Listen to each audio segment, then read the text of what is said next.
देवकी, लाओ अपने पुत्र को मुझे दो। क्या आकाशवाणी हुई थी? तुम्हारा यह 8वां पुत्र मेरा काल बनेगा, मेरा राजाधिराज कंस का। आज मैं तुम्हारे इस पुत्र का वध करके मेरे काल पर विजय प्राप्त करूंगा। मैंने कहा था ना, मुझसे ज्यादा शक्तिशाली इस संसार में कोई भी नहीं है। कोई भी नहीं।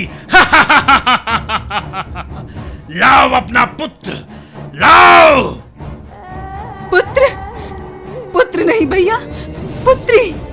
लड़की हुई है भैया। आकाशवाणी असत्य सिद्ध हो गई। मेरी 8वीं संतान एक पुत्री है भैया, पुत्री। क्या पुत्री? यह कैसे हो सकता है? हाँ महाराज, देवकी सही कह रही है, यह पुत्री ही है। भैया देखिए इसके चेहरे की ओर। भला इतनी मासूम बालिका आप जैसे महाबली राजा का वध कैसे कर सकती है भैया?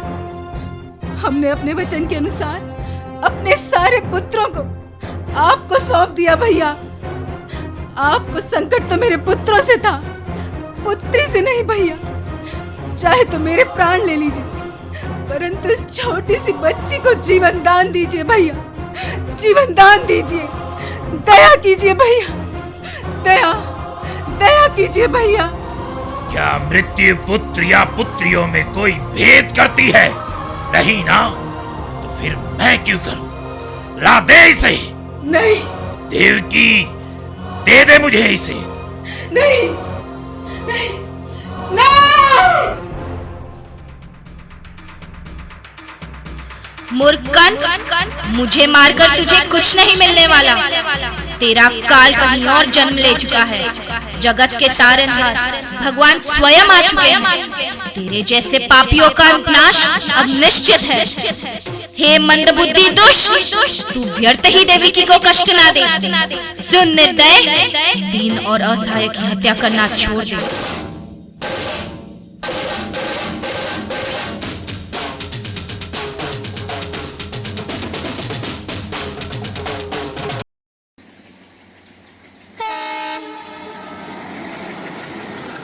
अगला स्टेशन ग्रैंड रोड।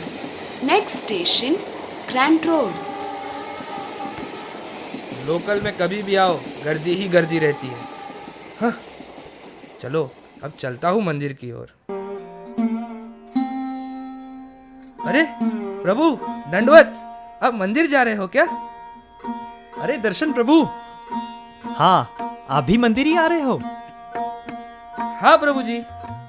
चलिए चलते हैं। मेरा परम सौभाग्य है कि मंदिर जाते वक्त आप जैसे भक्त का संग मिला। चलिए चलिए प्रभु। हाँ प्रभु जी, चलिए। वैसे दर्शन प्रभु, आप कितने साल से हो भक्ति में? बस 2-2.5 साल हुए होंगे भक्तों का संग मिले। अरे वाह। और आप कैसे आए थे भक्ति में? हाँ, 2.5 साल पहले भक्तिदान हॉस्पिटल गया था प्रभु, कुछ उपचार के लिए। वहाँ JSD कोर्स के बारे में सुना और JSD कोर्स अटेंड कर दिया। तब से स्पिरिचुअल ट्रीटमेंट शुरू ही हो गई है। ठीक है ठीक है, 2 मिनट रुकिए प्रभु, जरा दर्शन कर लेता हूँ। दर्शन? यहाँ किसके दर्शन प्रभु जी? मंदिर तो आगे है ना? अरे नहीं नहीं, यहाँ दुर्गा देवी का मंदिर है ना, दुर्गा देवी को प्रणाम कर लेता हूँ। रुको जरा। दुर्गा देवी? परंतु भगवत गीता में स्वयं भगवान कहते हैं कि जो देवी देवताओं की पूजा करते हैं वे तो मूढ़ है, और हमारे लिए तो कृष्ण ही सब कुछ है। तो इन देवी देवताओं को क्यों रिस्पेक्ट देना? ये सभी देवी देवता हमारी तरह जीवात्मा ही तो है। आप हंस रहे हो प्रभु जी? ये सब देवी देवताओं के पास अपनी स्वयं की तो कोई शक्ति नहीं है। इनको तो सारी शक्तियाँ भगवान श्री कृष्ण से ही मिलती है। इनके आगे सर क्यों झुकाना? आप जो कह रहे हो वो सही है, लेकिन जो सच्चा वैष्णव होता है ना, वह एक चींटी को भी सम्मान देता है। और सभी देवी देवता तो महान वैष्णव है। स्वयं भगवान विष्णु ने इस भौतिक जगत के निर्माण के लिए इन्हें नियुक्त किया है। ये सभी देवी देवता सीधे भगवान नारायण की सेवा में हैं। तो अगर हम इनका अनादर करेंगे तो हम बड़ा वैष्णव अपराध कर सकते हैं। ठीक है प्रभु जी, अब मुझे आपकी बात थोड़ी थोड़ी तो समझ आ रही है। बाकी देवी देवताओं को तो ठीक है, लेकिन ये तो माया देवी है, इनसे तो हमें दूर ही रहना चाहिए। मैं भी शुरू में ऐसा ही सोचता था, लेकिन जब कुछ वरिष्ठ वैष्णव से दुर्गा जी के बारे में सुना और शास्त्र में उनके बारे में पढ़ा तो मेरा भी यह भ्रम दूर हुआ। मुझे भी कुछ बताएंगे प्रभु जी इस बारे में? हाँ, क्यों नहीं।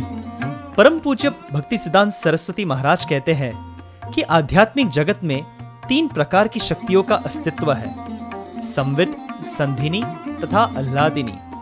इस भौतिक जगत में आह्लादिनी शक्ति का रूपांतर दुर्गा देवी के अवतार में हुआ है।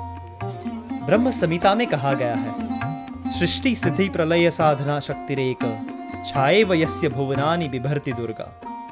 माया देवी पूर्ण पुरुषोत्तम परमेश्वर की छाया के समान है तथा भगवान की ही इच्छा से यह जीवात्मा को भ्रमित करती है।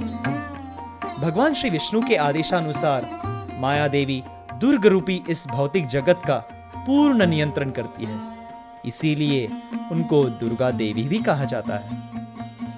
परंतु प्रभु, देवी तो एक स्त्री है, तो स्त्री होते हुए भी उनके हाथों में इतने शस्त्र क्यों है? एक अति प्रेम करने वाली माता के समान दुर्गा देवी सभी बद्ध जीवों को गोलोक धाम वापस जाने का आह्वान देती है। परंतु जो मूर्ख एवं जिद्दी जीव अब भी भगवान से अलग होकर स्वतंत्र भोग करने की चाह रखते हैं तथा भगवान के नियमों का अनादर करते हैं, उनको शिक्षा देने हेतु ही माता त्रिशूल एवं अन्य अस्त्र शस्त्र धारण करती है। माता की पाप एवं पापियों को नष्ट करने की अनेक महान गाथाएं हैं। अरे प्रभु जी, ऐसी कोई कथा मुझे भी सुनाइए ना। हाँ बिल्कुल, महिषासुर की कथा सुनी है तुमने? हाँ प्रभु जी, कुछ याद तो है, बट आप बता दीजिए। हाँ बिल्कुल, महिषासुर वध की कथा सुप्रसिद्ध है, जिस कारण उनको महिषासुर मर्दिनी के नाम से भी जाना जाता है।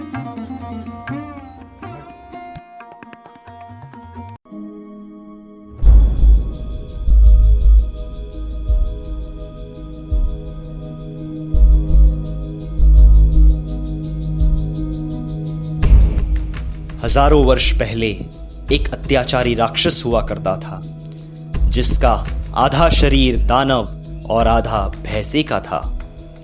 वह असुर दम का पुत्र, जिसके भीतर अमर होने की इच्छा उमड़ रही थी, अपनी इसी इच्छा को वरदान के रूप में प्राप्त करने के लिए उसने ब्रह्मा जी की तपस्या आरंभ की।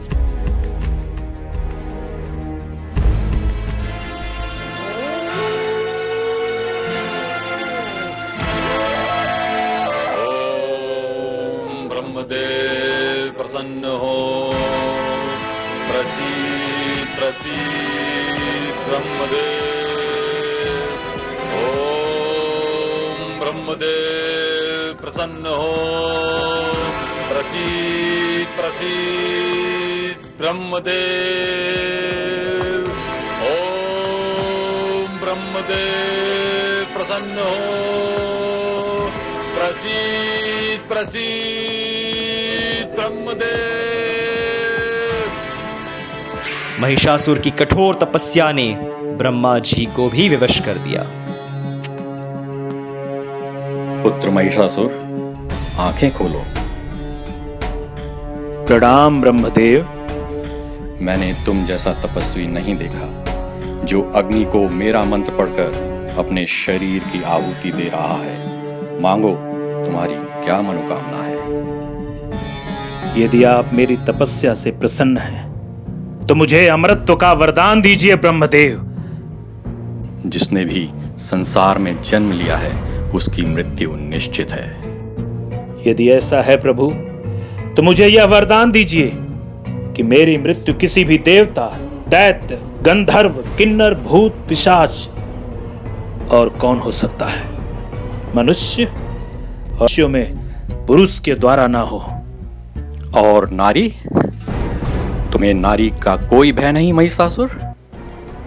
महाबली महिषासुर को भला एक अबला नारी से किस बात का डर? जैसी तुम्हारी इच्छा तथास्तु।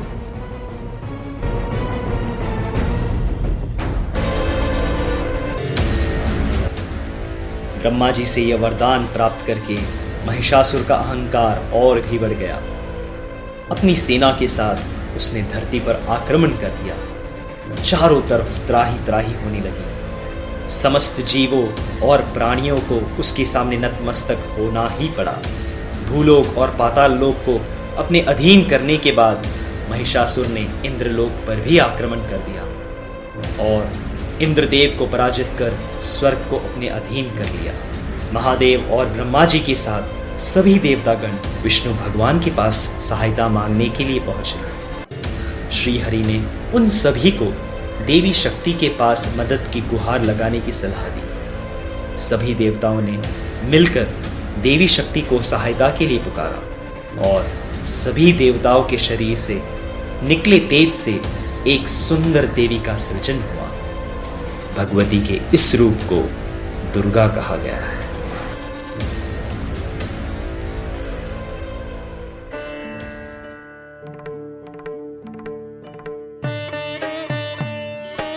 भगवान शिव के तेज से मुख बना,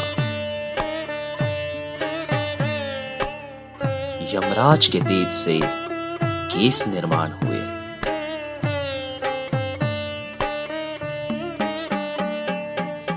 भगवान विष्णु के तेज से भुजाएं बनी,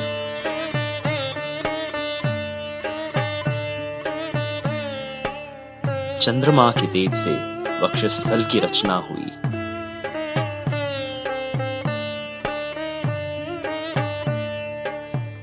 सूर्य देव के तेज से पैरों की उंगलियां उत्पन्न हुई, कुबेर देव के तेज से नाग की रचना हुई,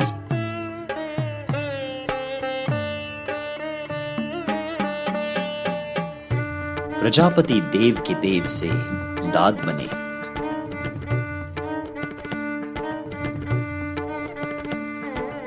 अग्निदेव के तेज से तीनों नेत्र निर्माण हुए,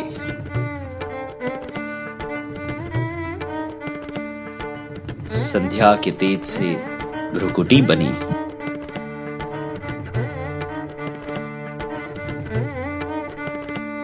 वायुदेव के तेज से कानों की उत्पत्ति हुई,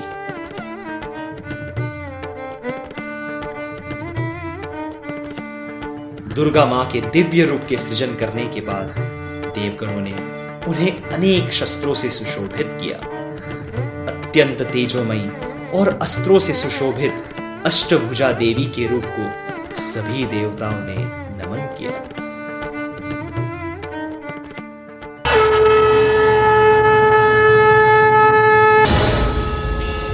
हे देवगण, आप व्याकुल ना हो। दुराचारियों का वध करने हेतु ही मैं प्रकट हुई हूँ। महिषासुर के भय से इस समस्त सृष्टि को मैं मुक्त करूंगी तथा सारे असुरों का विनाश भी मैं ही करूंगी। इस गर्जना की आवाज पूरे ब्रह्मांड में गूंज उठी। महिषासुर का एक दूत यह सब देख रहा था। कौन है ये सुंदरी? मुझे असुरराज को तुरंत सूचित करना चाहिए।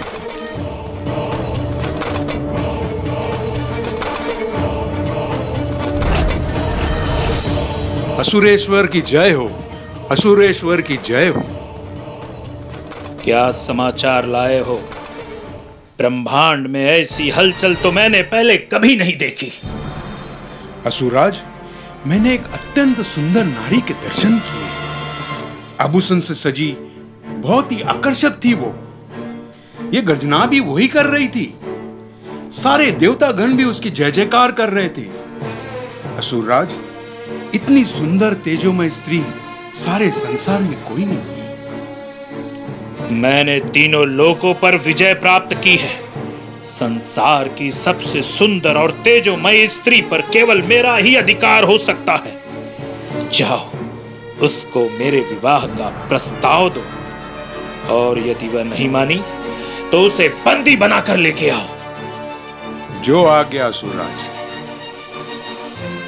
महिषासुर का प्रस्ताव लेकर जब दूत महिषासुर के रिश्तेदारों समेत देवी के पास पहुंचे तो देवी ने उन सभी का विनाश कर दिया। यह समाचार जब महिषासुर तक पहुंचा तो उसके आक्रोश की चरम सीमा पार हो गई और वह देवी के पास आ पहुंचा।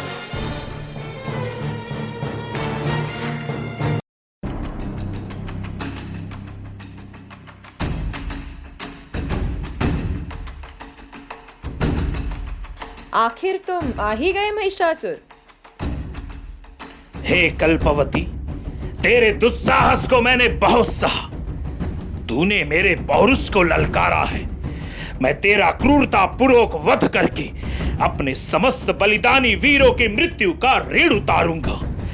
तेरे रक्त से उनका तर्पण करूंगा। तेरे मांस को कीट चील सियारों को खिलाकर उनका श्राद्ध करूंगा। ओ महिषी का जाया, भैंस का जना भैंसासुर, मात्र मनुष्य शरीर धारण कर लेने से बुद्धि का विकास नहीं होता। तेरे मस्तिष्क में तो घास फूस भरा हुआ है। यही कारण है कि तू अपने वीरों की अकाल मृत्यु के पश्चात भी सावधान नहीं हुआ और काल के कठोर दांतों में चबाए जाने के लिए मेरे पास चला आया है। हे दुष्टे, अपनी जीवा पर अंकुश रख। मूर्खे, तुझे तत्क्षण मार देना तेरी सरल मृत्यु होगी। अब मैं तुझे अपनी पटरानी बनाकर तुझे हर क्षण घोरतम पीड़ादायक मृत्यु देता रहूंगा। तुझे अपने पैरों तले कुचलता रहूंगा। यह कोई विवाह का मंडप नहीं है, यह तो तेरे मृत्यु की भूमि है। भला अपनी मृत्यु से कौन विवाह करना चाहेगा? पहले अपने जीवन की चिंता करो महिषासुर। मैं तेरा काल बनकर तेरे समक्ष खड़ी हूं। तुम और मेरा काल? सारे देवतागण मेरा कुछ नहीं बिगाड़ सके तो एक अबला नारी मेरा क्या बिगाड़ लेगी? तुम कोमल हो और सुंदर भी हो। उचित यही होगा कि तुम मेरी अर्धांगिनी बन जाओ, अन्यथा मैं अपने खड़क के एक ही वार से तुम्हारा शीश तुम्हारे धड़ से पृथक कर दूंगा। सावधान हो जाओ।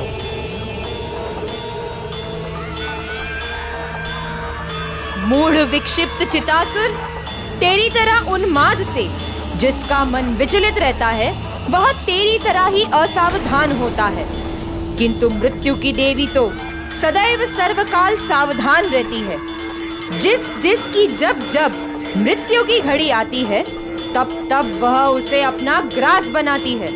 और अब तेरी मृत्यु की घड़ी आ चुकी है। इसीलिए मेरी मृत्यु दूतिकाएं तुझे अहंकार की मदिरा पिलाकर, तुझे मदोन्मत्त बनाकर मेरे समीप खींच लाई है। मूर्ख, तुझे शायद ज्ञात नहीं कि महिषासुर के भय से त्रस्त होकर मृत्यु देवता स्वयं यमराज भी अन्य देवताओं के साथ पलायन कर गए हैं। गंभाजी से वरदान पाकर महिषासुर के लिए मृत्यु शब्द अर्थहीन हो चुका है। दुर्बुद्धि ने तो तेरे विवेक का हरण कर लिया है महिषासुर। तेरी आंखों पर दंभ और अहंकार की पट्टी बंधी हुई है। तेरे इन ही दुर्बलताओं को ध्यान में रखते हुए मैं तुझे अंतिम अवसर दे रही हूं।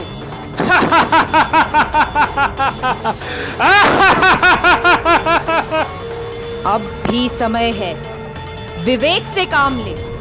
देवलोक को स्वतंत्र कर, उसे देवताओं को सौंप और तत्क्षण पाताल लोक चला जा। मैं तेरे सारे अपराधों को क्षमा कर दूंगी। तू कौन होती है मुझे क्षमा करने वाली?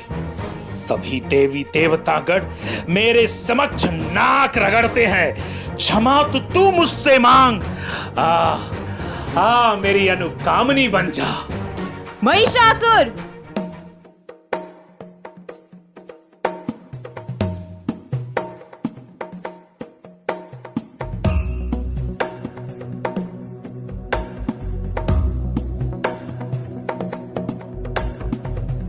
गिरिनन्दिनि नन्दितमेदिनि विश्वविनोदिनि नन्दनुते गिरि विवरविन्द्यशिरोधिनि वासिनि विष्णुविलासिनि जिष्णुनुते भगवति हेशिति कण्ठकुटुम्बिनि भूरि कुटुम्बिनि भूरि कृते जय जय हे महिषासुरमर्दिनि रम्यकपर्दिनि शैलसुते सुरवरवर्षिणि दुर्धरधर्षिणि दुर्मुखमर्षिणि हर्षरते भुवनपोषिणि शङ्करतोषिणि कल्मषमोषिणि घोषरते तनुजनिरोषिणि दितिसुतरोषिणि दुर्मदशोषिणि सिन्धुसुते जय जय हे महिषासुरमर्दिनि रम्यकपर्दिनि शैलसुते मेरी मृत्यु, मेरी महिषासुर की मृत्यु त्रिलोकी नाथ की मृत्यु असंभव। महिषासुर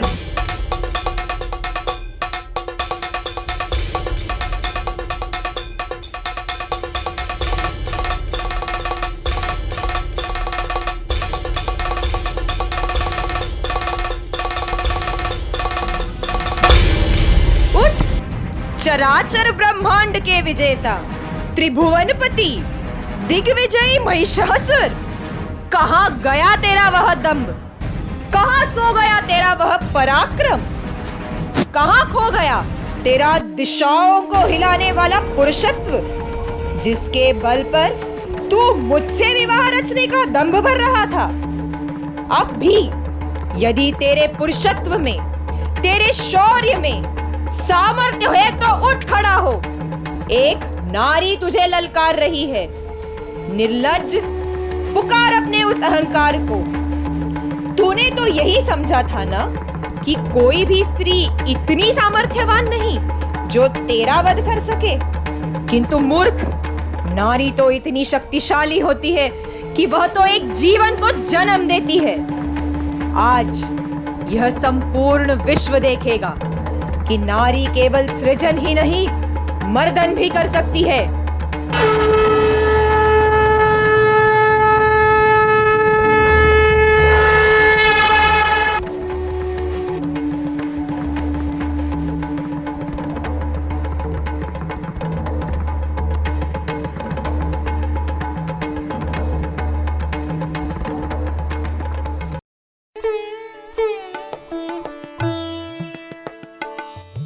महिषासुर हमारी आसुरी मानसिकता का प्रतीक है। उनका उद्देश्य हमें शिक्षा देना नहीं है, परंतु वह तो हमें यह समझाना चाहती है कि जितना हम कृष्ण की आध्यात्मिक कृपा दृष्टि से दूर जाएंगे, उतना ही हमें इस भौतिक जगत में कष्ट सहन करना पड़ेगा। इसलिए हमें अपने मूल निवास स्थान गोलोक वृंदावन जाने का निरंतर प्रयत्न करना चाहिए, जहां कृष्ण अनंत काल से हमारी प्रतीक्षा कर रहे हैं। प्रभु जी, दुर्गा देवी तो कितनी शक्तिशाली है। जो भी मनुष्य उनकी पूजा अर्चना करते होंगे, उनको तो संसार में किसी भी चीज से हानि ही नहीं हो सकती ना। देवी को सर्वाधिक प्रिय उनके प्रभु भगवान विष्णु और उनके भक्तगण हैं। देवी की कृपा उनके भक्तों पर हमेशा रहती है, परंतु यदि कोई भी व्यक्ति किसी वैष्णव के प्रति अपराध करता है, तो दुर्गा देवी उनको भी कठोर दंड देती है, भले ही वह दुर्गा देवी के भक्त ही क्यों ना हो। क्या सच में माता अपने ही भक्तों के प्राण हर सकती है? हाँ, भागवतम में ऐसे ही प्रसंग का उल्लेख है।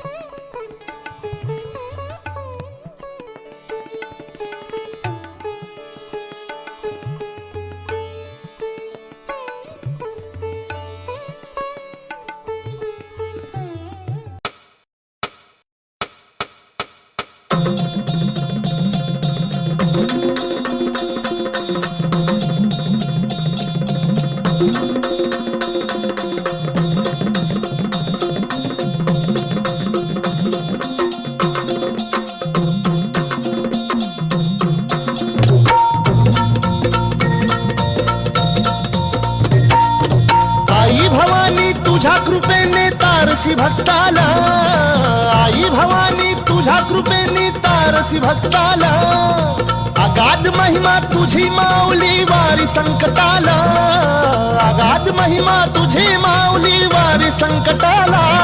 आई कृपा करी माझ्यावरी जागवी तो रात सारी. आई कृपा करी माझ्यावरी जागवी तो रात सारी. आज गोंधळाला ये गोंधळ मांडला भवानी गोंधळाला ये. गोंधळ मांडला गंबे गोंधळाला ये. गोंधळ मांडला भवानी गोंधळाला ये. गोंधळ मांडला गंबे गोंधळाला ये.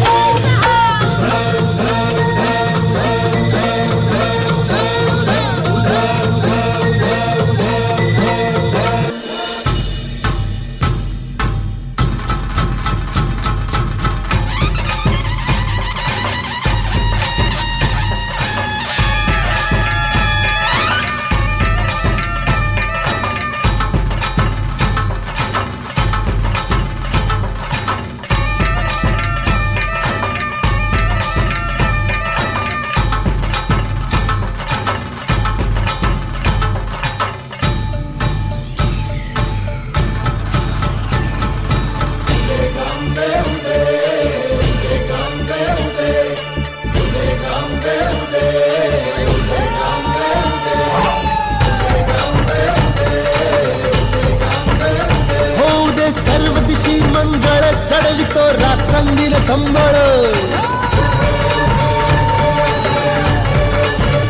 फुलवितो दिवटी दीपकळी आम्ही अंबेचे गोंधळी. आम्ही अंबेचे गोंधळी. आम्ही अंबेचे गोंधळी.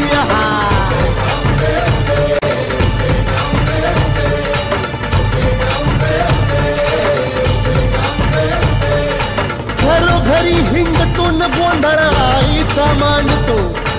आईचा मांडतो न गोंधळ देवीचा मांडतो. भवानी भवानी भवानी फसली ओठी गळी. आम्ही अंबेचे गोंधळी. अंबेचे गोंधळी न आम्ही अंबेचे गोंधळी.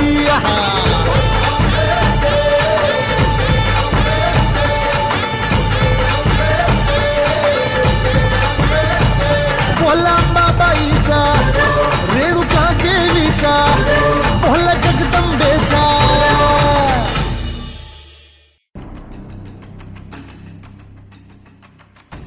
जय हो मैया की. आज हमार बरसों की कामना पूर्ण होने वाली है.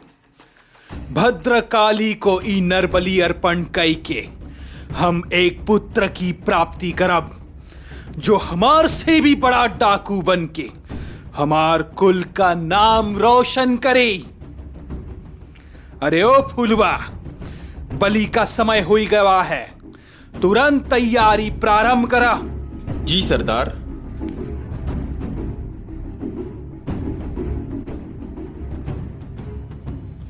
अरे फुलवा, ये मानव तो एकदम बढ़िया लगे है बलि के लिए. बिल्कुल ठीक बुलवा. चल ले चलते हैं इसे सरदार के पास.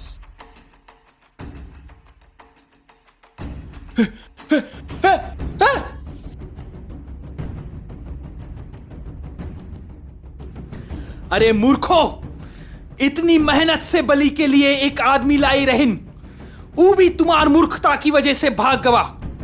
जाओ, जाकर किसी और को बलि के लिए पकड़ कर लाओ. ठीक ठीक सरदार. आप चिंता न करें सरदार, हम जाते और कौनों को पकड़ कर लाऊंगा. लेकिन याद रही, अगर खाली हाथ आए तो भद्रकाली को एक नहीं दुई बलि चढ़ेगी और ऊ होगी तू दोना की. हाँ सरदार, हाँ सरदार, हम जात है. चल रे भुलवा, जल्दी जल्दी चल, नहीं तो हमार बलि चढ़ जाए. बड़ा हाँ सरदार करत है. कहाँ मिलेगा हमको बलि का बकरा? अरे जल्दी चल और ढूंढ, हमका बलि नहीं चढ़ना है.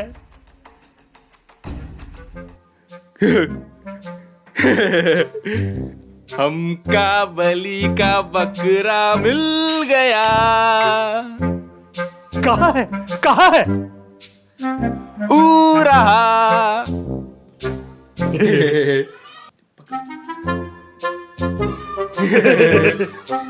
चल पकड़ लेते हैं।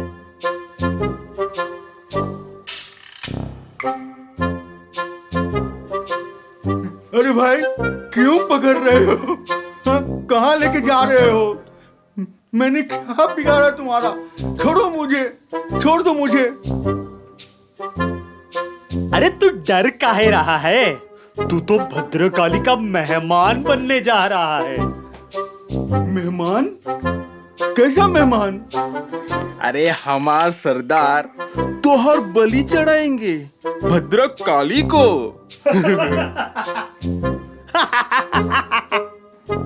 बलि? मेरी बलि? मेरी कल ही तो शादी हुई है। मेरी ढेर सारी इच्छा बाकी है। मैंने ऐसा सुना है जिसकी इच्छा बाकी हो उसकी बलि नहीं चढ़ाते। मुझे छोड़ दो, तुम्हें तुम्हारी पत्नी की सौगंध। काहे की सौगंध वोगंध? तो का छोड़ दिया तो हमार बलि चढ़ जाई। अरे कल तू घोड़ी चढ़ा था ना, आज बलि चढ़ेगा।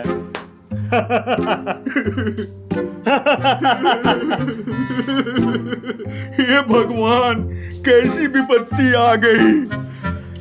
कैसे इस मुसीबत से निकले? कुछ तो युक्ति लगानी पड़ेगी। देखो मेरी उंगली कटी हुई है, मेरे दांत भी टूटे हुए हैं। कैसे कोई अपूर्ण व्यक्ति की बलि चढ़ा सकता है? मुझे छोड़ दो। अरे फुलवा, ये तो एकदम ठीक कह रहा है। अपूर्ण आदमी की बलि नहीं चढ़ा सकते। अरे ईका लेकर गए तो सरदार ईका छोड़कर हमार दोनों की बलि चढ़ाई दे। ठीक है, जा भाग यहाँ से। तूने हमार लुगाई का सौगंध दिया, इसलिए तो का छोड़ देते हैं। जा जी ले तो हार जिंदगी। जल्दी चल रे फुलवा, किसी और को ढूंढते हैं।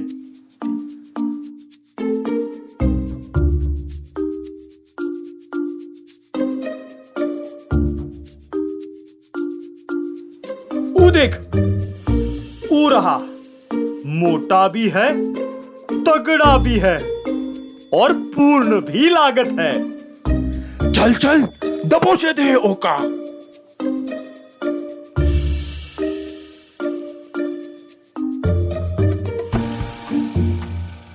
ये तो बढ़िया है, पूर्ण भी है और विरोध भी नहीं कर रहा। मछली खुद ब खुद जाल में फंस गई। अब तो सरदार बड़ा प्रसन्न होगा। अरे क्या पता हमार शादी करा दे।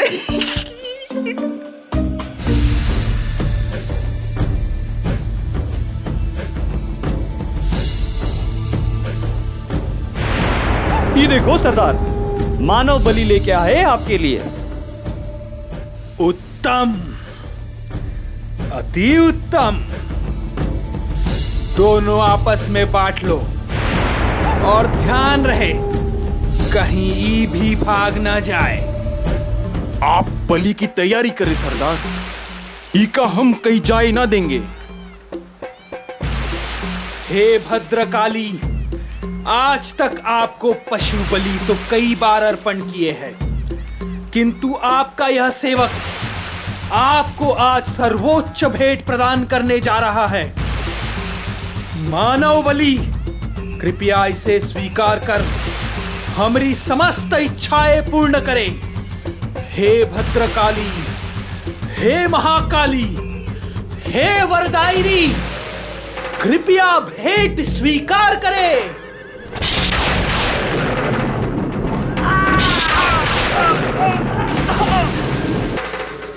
मूर्ख, तू इतने महान विष्णु भक्त की बलि चढ़ाकर मुझे प्रसन्न करना चाहता है।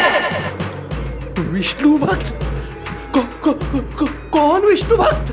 ये पूर्व जन्म में श्री हरि के महान भक्त राजा भरत थे, जो कि अब वह जड़ के रूप में व्यवहार कर रहे। मुझे जितने प्रिय मेरे आराध्य देव श्री नारायण, उतने ही प्रिय मुझे उनके भक्त भी।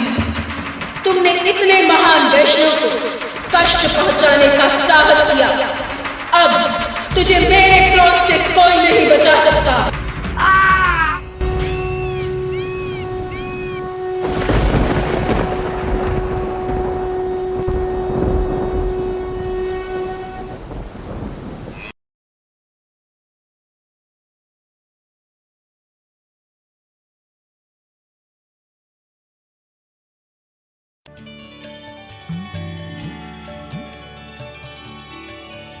धन्यवाद प्रभु जी।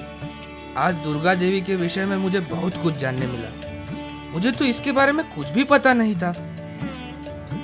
अरे दर्शन, कब से तुझे कॉल कर रहे हैं, फोन क्यों नहीं उठा रहा? चल दांडिया खेलने जाना है। नहीं भाई, आज तू चले जा, मुझे नहीं आना। सब लोग तुझे याद कर रहे हैं, चल ना। प्रभु जी, आप भी मेरे साथ चलेंगे क्या? अरे नहीं नहीं, ऐसा कीजिए, आप जाइए और मैं आपको बाद में मिलता हूँ, ठीक है?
प्रभु जी, गरबा खेलते खेलते तो काफी रात हो गई है, समय का तो पता ही नहीं चला।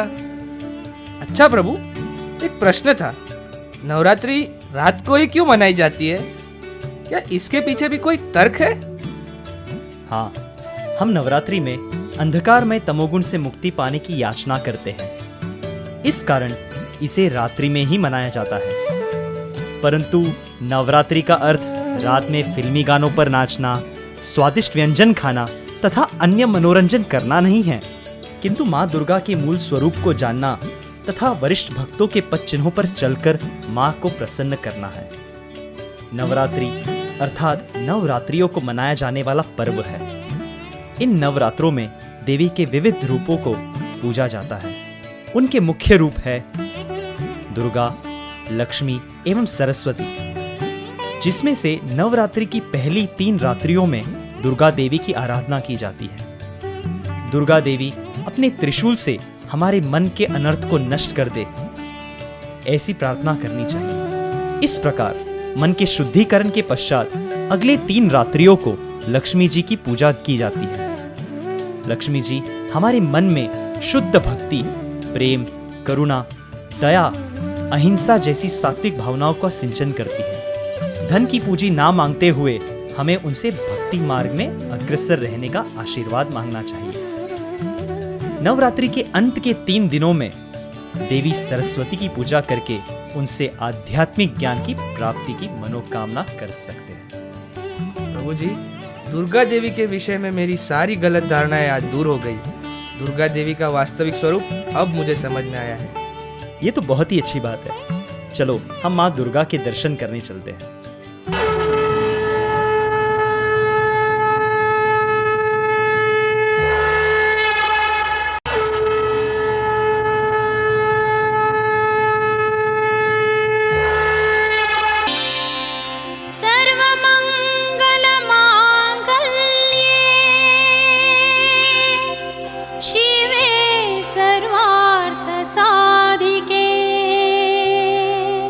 शरणे त्र्यंबके गौरी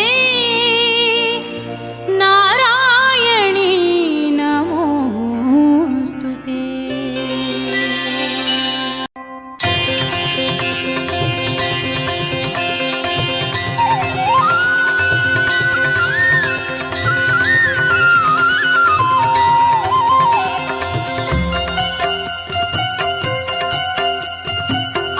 गिरि नंदिनी नंदित मेदिनी विश्व विनोदिनी नंदनुते गिरिवर।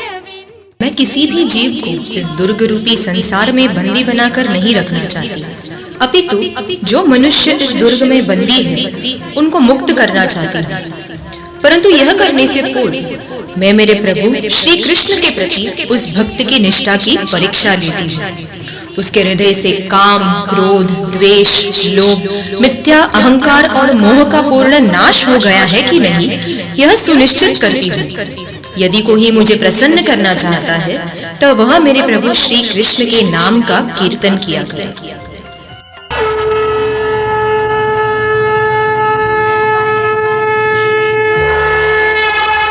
दुर्मुखमर्षिणि हर्षरते त्रिभुवन पोषिणि शंकर तोषिणि किल्बिषमोषिणि